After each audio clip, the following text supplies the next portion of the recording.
Hi, I'm James. Welcome to another Fuzzlecheck tutorial.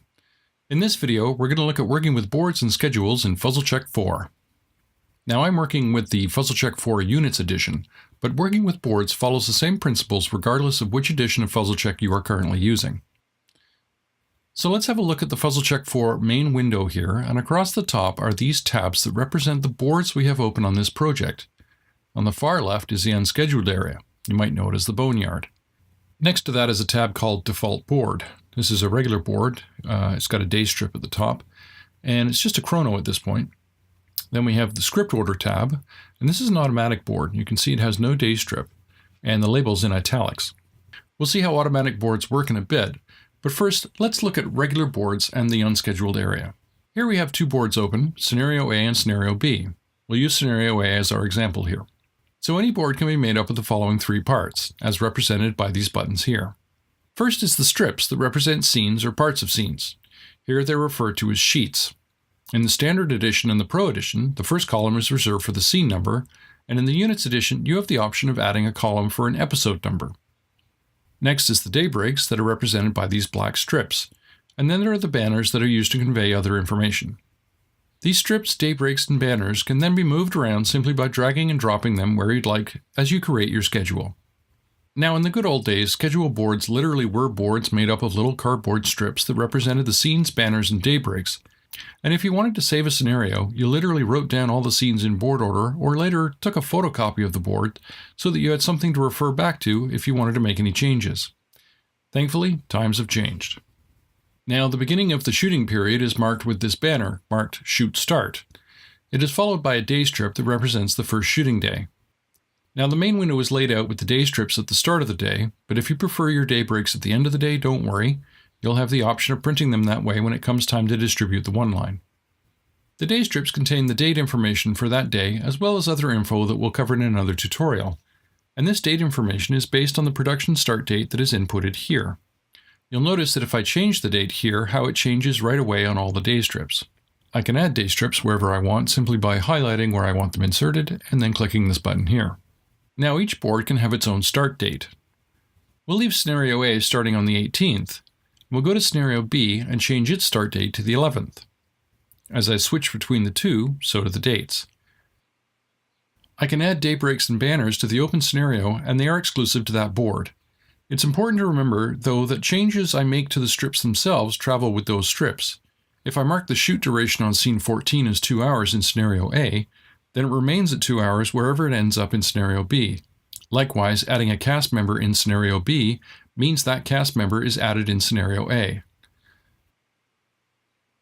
You'll notice that in Scenario A, call times have been added to the day strips, so the scene duration column calculates the approximate time of day that scene will be shot. In Scenario B, there are no call times, so the duration column just lists the estimated amount of time to shoot each scene. Okay, so let's look at the unscheduled area.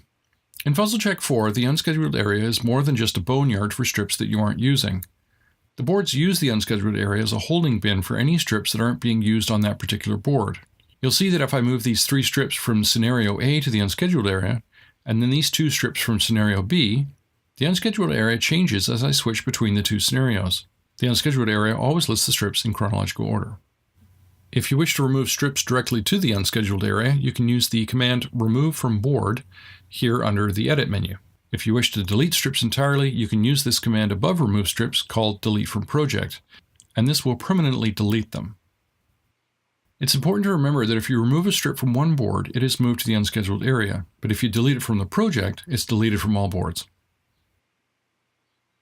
These commands are also available if you right-click on the strips directly, as there are a few other helpful tools. We'll right-click on a strip and we get this pull-down that includes the remove and delete commands we just looked at, as well as the duplicate command and a split sheet tool. Duplicate is similar to copy-paste, except it adds the new strip right below the original.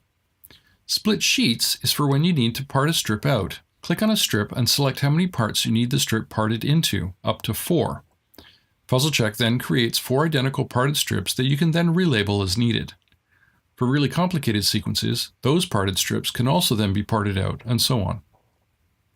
This pull-down also includes cut, copy, and paste commands, which are handy for moving a bunch of strips at a time. If I highlight a whole day's worth of strips, I have two options to move them.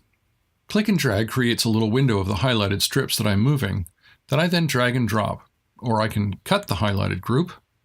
Fuzzlecheck ghosts that group to show it's cut, and I can then choose where I want the group moved to and hit paste. Adding a generic banner is done simply by clicking the banner button and then editing the text in this column here.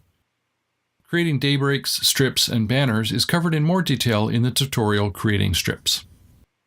Okay, let's look at adding and modifying boards. Right-clicking on a board gives us a number of options. If you want to quickly look at a new scenario, you can right-click on a board and then duplicate and give the new board a name. You can rename an existing board, and this is also where you delete boards. You'll see I can move the tabs around to suit, and this plus sign is where we can add a new board, and it's also where we can turn on and off the board's visibilities. Adding a new board here will move all strips to the unscheduled area, so you'll be starting from scratch. Click Add Board, give it a name, and you now have an empty window to drag your strips back into from the unscheduled area. Okay, now a feature in the Pro Edition and the Units Edition of Fuzzlecheck 4 is the automatic boards. Here the Script Order tab is an example of an automatic board, and it was generated by Fuzzlecheck 4 when I imported the script for this project. Automatic boards differ from regular boards in that they can be manipulated with different filters and sort parameters. When we click on this tab, we get a chronological of the script, and you'll notice here on the right we now have the Filter and Sort button enabled. Now we can use the filter and sort to do our initial sort before we begin our breakdown. We click the plus sign, then Add Auto Board, call it, say, Sort by Set, and click Add Board. That gives us a copy of the chrono with the filter and sort menu open. This upper area here is where we can apply sort filters to the strips, and the lower area is where we apply our sort by categories parameters. For a first sort, we click Add Sort Style. This gives us a pull down with all the categories we can sort by, as well as an ascending or descending option. We pull down to Set, and you see the strips are immediately sorted by set. We can cross-reference this by clicking our Set Management button at the top, and we see our set list. If you want to add more sort styles, remember that Fuzzlecheck 4 sorts in order that the styles are inputted. For an 80s first sort, I use Script Day, then Interior Exterior, and then Set, and that gives me a good starting point. That's an example of sorting, but we also use auto boards for filtering strips, and that follows a similar workflow. Say we want to only see the strips with the character Nina in them. We click Add Automatic Board, call it Scenes with Nina, and then in the Filter and Sort menus, we pull down to Cast, leave Contains Any Of, and then find Nina. All the strips that contain Nina, number 3, are displayed. We can also filter tag strips for quick reference of omitted or completed scenes. We can create an auto board, call it Completed Scenes, and then in the Filters menu, use the pull downs to get to Completed, leave Tag Activated, and we get a list of all the scenes that have been tagged as completed. If we go back to Scenario B, we see that those are all the scenes that were shot over the first 2 days. As we complete scenes, we'll click on these 3, we tag them and they are automatically added to the completed scenes board. Now if we want to close a board, we right click on the tab and then close, and that turns off the visibility for that board. To turn the visibility back on for any board, remember you click on the plus sign and choose the board you want to view. Okay, that wraps it up for this video. Please tune in to the other tutorials, and if you have any questions or comments, you can send an email to info@fuzzlecheck.com. Thanks for watching.